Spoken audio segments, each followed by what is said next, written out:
Hello there people, I hope y'all having a good day. This is Gaming Scientist, and in this video I'm going to show you how to get your fire kills in Vanguard.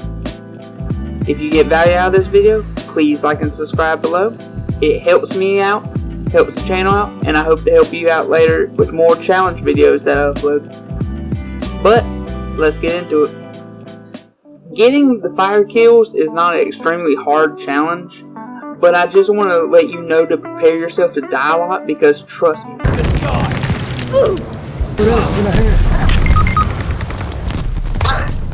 People have a knack of finding you when you're about to do something. So the fastest way that I know how to do these challenges is, first thing you need to do is to use your lethals. At this time of making the video, there are only 3 lethals that cause fire damage, and that's the Molotov, the Thermite, and the Incendiary bomb. I wouldn't suggest the Molotov for several reasons. One is that if you throw it down and they die from the Molotov breaking, like right here, then that doesn't count as a fire kill. I think it counts as an explosion kill. And another reason is that basically that means that the only way to get a fire kill with the Molotov is to basically let it break on the ground and let it sit there, and somebody has to see it and be stupid enough to be like, hey, I can make it through that. I personally preferred the Thermite while I was doing this. I think that the only time that doesn't count as a fire kill is if you hit the person directly and it stuck to them. But I'm not 100% sure that that's why my kills weren't counting. It might have been a glitch or something, but there was a reason why some kills weren't counting, and that's just the only thing I can think of. The Thermite also has an advantage where it doesn't really show you where the danger zone is. And what I mean by danger zone is that it doesn't show you where you get hurt from. So it's basically a guessing game on how close you can get before you start to get hurt. And that will come in handy on the next tip that I have for you. But next lethal is the Incendiary bomb that came out with Season 1. Unfortunately, I was already done with all my fire kill challenges by the time I got this, so I wasn't able to test a whole lot of things out. One of the things I did test was that there's no cooking to it, so it doesn't explode in your hand like a frag, and it's not going to blow up mid-air whenever you're trying to throw it across the map or something. And it's also forced to bounce. It bounces like 3 times and then it explodes. The only time I see that really being helpful is in a situation like this. If somebody's behind the other side of that bunker, you can bounce it on the other side and kill them, but that's going to be a rare instance where that is actually going to happen. Personally, I would prefer the Thermite because it just sticks wherever you throw it at, and you don't have to worry about it bouncing weird. Another thing is that it also has that same kind of thing as the Thermite does, where you don't have to be in the fire to be hurt by fire. So it also has that how close can I get aspect. And another test I did was that I basically tested if the Thermite and the Incendiary bomb has differences in the damage taken. At first I thought the Thermite did more, but looking back at it now, I think that I was just closer to the center of the Thermite for longer, and I think that's the only reason why it looked like that. If you have a different opinion, please let me know down in the comments. I don't really see a way to test this accurately, but if you know something that I don't, let me know down in the comments. I would like to hear. I would like to know if there's a difference. But as of right now, the only difference I see is if it bounces or not, which is basically asking, would you rather have a frag or a Semtex while doing this? The next thing to doing this as fast as possible is playing hardcore domination.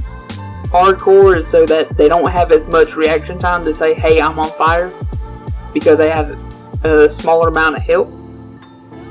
And domination is because of 2 separate things. One is that the objectives are stationary, it's not constantly moving around like patrol. And the second thing is that the objectives themselves are kind of small, so it's not as big of a range as hardcore or something. And that goes back to that whole danger zone kind of thing. What I would do during this is basically wait for somebody to try to start capturing it, and basically just throw the Thermite or Incendiary bomb, whichever one you're using, under the arrow.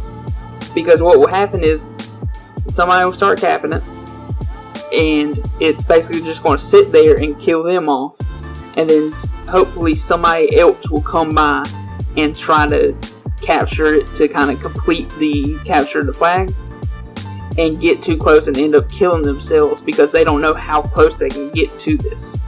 And because the objectives are so small, it's kind of hard for them to like move around it to get to that objective.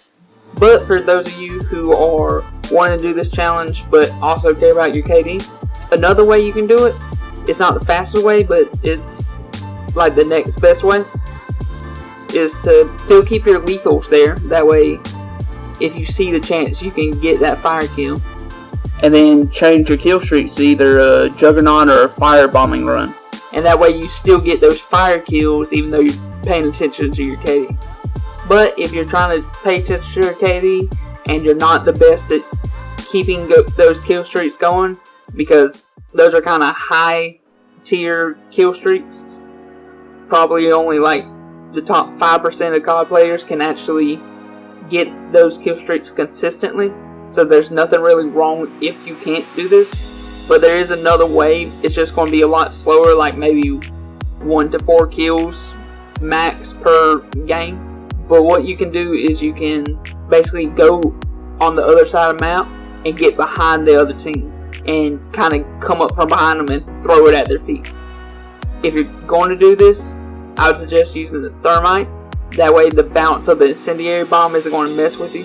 If this is the way you're going to do, I'm going to put a link right here, and that's to a finishing kill video that I did that has a lot of tips about how to get on the other side behind the enemy team. But that's really all the tips that I have for you. So let's recap. If you're going to do the fastest way, use a Thermite or Incendiary bomb. I would not suggest the Molotov. And then play hardcore domination, because I feel like that's just the best game mode for this challenge. And then the next best way is still using a Thermite or Incendiary bomb, so whenever you see the chance you can kill somebody with fire damage. And then attach kill streaks like the Juggernaut or firebombing run to get those fire kills. And then the slowest way is to get behind the other team and come up behind them and throw the bomb at their feet. Well, that's all I really have about fire kills. If I helped you out, please like and subscribe. It helps me out, and I hope to help you out later with more challenge videos that I upload. And if you're going to use that method of getting behind the other team, that video with the finishing move tips is right here. That way you can have some tips to try to get behind the other team. I hope you have a good day. Hope to see you again.